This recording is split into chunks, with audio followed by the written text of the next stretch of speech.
We are at the lunch break on day 2 of Florida versus Sarah Boone. She is accused of killing her boyfriend, George Torres, by leaving him zipped in a suitcase when going to bed and or passing out.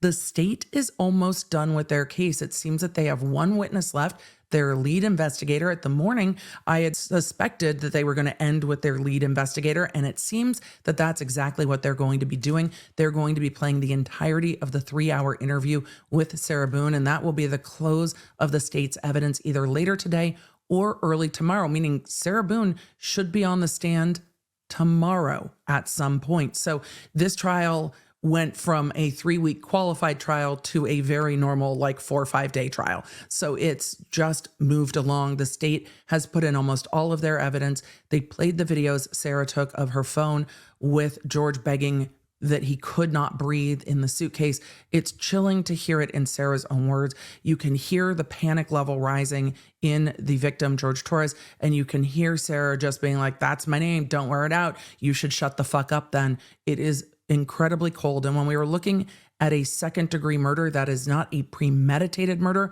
It is, and this is per the statute, the unlawful killing of a human being when perpetrated by an act imminently dangerous to another and evincing a depraved mind regardless of human life, although without any premeditated design to affect the death of any particular individual, is murder in the second degree and constitutes a felony in the first degree, punishable by imprisonment for a term of years not exceeding life, or as provided in the other sentencing code statutes. So it is an act imminently dangerous, leaving him in the suitcase, a depraved mind regardless of human life. Sarah, I can't breathe. Sarah, baby, I can't breathe. And her mocking him is her knowing that it's dangerous and not giving a shit that it's dangerous and leaving him there. Though without premeditation, it's not like she thought she was going to zip him in and that would happen. She zipped him in and then was like, we'll see what happens. It would be hard for them to prove a first-degree murder. I don't think this second degree is going to be difficult for them to prove. I think first degree might have been a stretch for a jury. I think second degree is a appropriate fit. Also, it is 22 and a half years to life. So going for the elevated charge isn't going to change much. This is never going to be a case where they're going to seek anything other than life in prison. They're not going to seek more than that. So it makes sense to me. I think it is a restrained and appropriate filing. So with that, you have them seeking the second degree murder. We've seen the video. We've seen that it's Sarah's phone. We've seen the coroner who ruled the manner of death a homicide and the cause of death the positional asphyxiation with environmental suffocation for that suitcase being zipped. None of the cross exams have really hit much. The experts have done their jobs and done them in a very linear, logical, and appropriate way. So there's not really much for them to attack. We've seen the defense throwing out things like, well, you don't know if the suitcase had air coming in and out, if the zipper was broken, and you don't know if it was waterproof or airtight or anything like that. But the coroner, I thought, did a good job of saying, yes, but a human that's breathing is also expelling CO2. And if there's not readily available oxygen, then you can have that environmental suffocation where there is just a reduced amount of oxygen because of the confined space. I think the state's witnesses have been really just neutral and factual and easy to follow. The case has been presented very clearly. Where the case is going to become a fight is when the defense wants to introduce their self-defense claim. We know from pretrial motions in this case that the case law requires an overt act. Sarah can't just say, I'm afraid of him because he exists. He has to do something that places her in fear. And the defense has been trying to articulate George's fingers coming out of the suitcase, showing that he is imminently going to get out of the suitcase, and therefore that is their overt act. And if that is it, that might not legally count and they might not be allowed to run their self-defense. So when the defense gets into Sarah's testimony, at some point we're going to see an objection and a break, and we're going to see legal argument over that self-defense claim again. So we will see what happens, but I think Sarah will be on the stand tomorrow, and I think that you're not going to want to miss a thing because this trial, again, is just so straightforward. It's actually nice to see and remember that courts can just function and operate the way that they are intended to. So, to your recollection, no videos on Sunday? Not that I'm aware of. Okay. I mean, I guess I maybe take a picture of the Tess and the dogs and George and have done dancing, but I mean, or it's just Tess. Not that I'm aware of. Okay. So I have something that I want to show you that we found. And I can't wait to see what she it was says. from your phone. Mm-hmm. You see it? Can you move it around? Go ahead.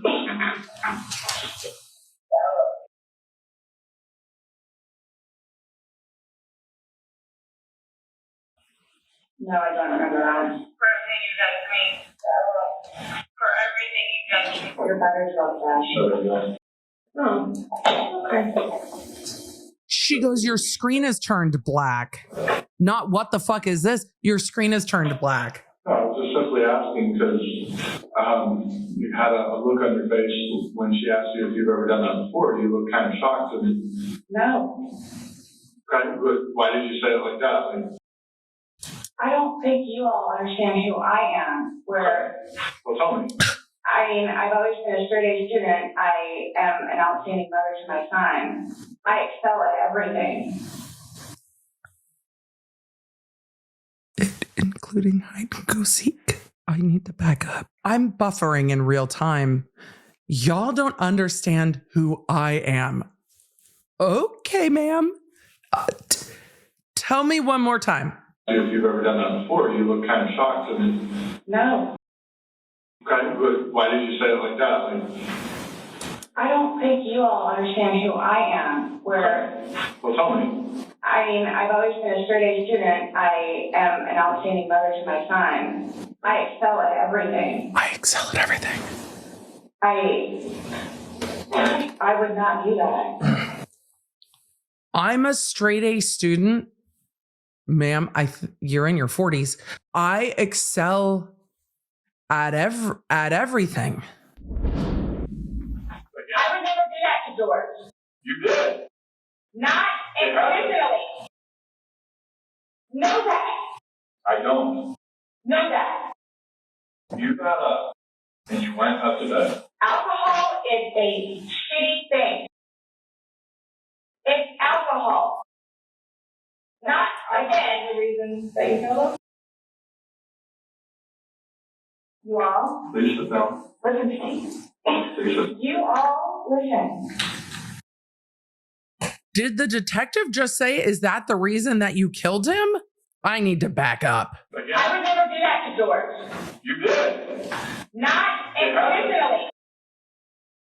Know that. I don't. Know that. She said, no, that. He said, I don't. Went up to bed. Alcohol is a shitty thing. It's alcohol. Not, again, the reason that you killed him. Is that the reason that you killed him? You all, Please sit down. listen to me. Please sit. You all, listen. I thought that was supposed to be redacted out, though. I did not intentionally kill him. So, You're not free to go. you're not free to go. Go back to the video. Do you promise everything you told us was the truth? Or no? So you're not free to go. Everything we talked about today?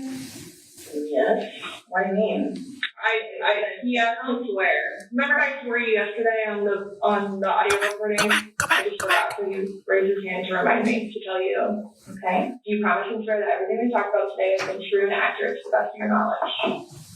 For which True and accurate to the best of your knowledge. was that it wasn't intentional? Everything you said today, everything that's come out of your mouth has been true and accurate to the best of your knowledge. To the best of my knowledge. Correct. Oh, now there's games. Why? That's how you Talking to somebody this week to assure that everything that we talked about is true and accurate to the best of that person's knowledge. not a trick question. To the best She's like, of what my is knowledge. truth anyway? Everything that you've told us today is true and accurate to the best of your knowledge. Yes, but it was not intentional. Okay.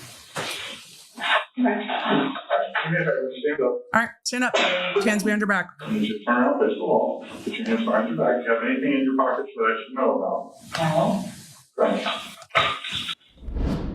We are at the end of day 2 of the state of Florida versus Sarah Boone, and the state is on their last witness. 2 days, and they are just about done. All that is left is cross-examination and redirect of the lead detective. In this case, what we saw at the end of the day was hours of Sarah Boone's interview when she came in the day after George Torres died and gave a lengthy interview tussling with the officers over whether or not this was intentional. She very much said, "You don't understand. It's not intentional. You don't know me. Why would you think I'm the kind of person that would do something like this? You don't know me. I'm a straight A student. I'm excellent at everything I do. I'm outstanding." She's like, "I can figure out and do everything, and I can't figure out this." What she couldn't figure out is how to convince them that she shouldn't be arrested, and spent the entire interview trying to do so. She kept saying it wasn't intentional. There was no malicious intent. This wasn't intentional. And the officer said, "But you told us that you left him in the suitcase and went upstairs." And she said, "Not intentionally." And they're like, "You intentionally walked up the stairs and left him in a suitcase."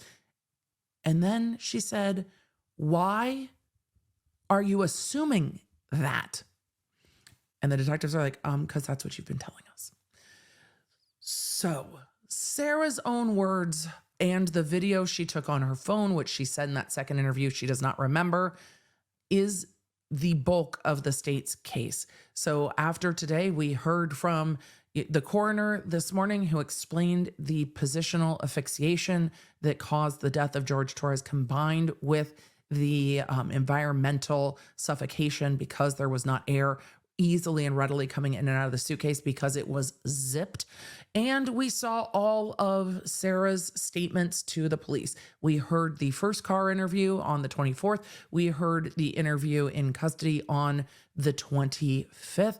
And at the end of it, when they're like, "You are not free to leave," she's like, "But I need to go home and see my son and prepare. I thought I was going to get my phone back." And they're like, "No, you're going to jail." So with all of that, the state will rest their case in the morning, and Sarah Boone will take the stand in her own defense. And it will be very interesting to see what her testimony looks like in light of all the interviews of her that we have seen so far. So we'll see what happens on Tuesday when Sarah Boone takes the stand for day 3 of this case that is going to be done probably this week to verdict, I would imagine. But we'll see how long Sarah Boone is on the stand for. It might be the entirety of the day. It might not. For deep dives into the stories that I covered here, you can find them on my YouTube channel at The Emily D. Baker and The Emily Show Podcast. I stream every Tuesday and Thursday. The podcast goes live on Wednesdays. And if you want to stay in the loop with everything I'm doing, receive the fastest notifications out there, and get more Law Nerd community, join me at lawnerdapp.com, our free app for iOS and Android.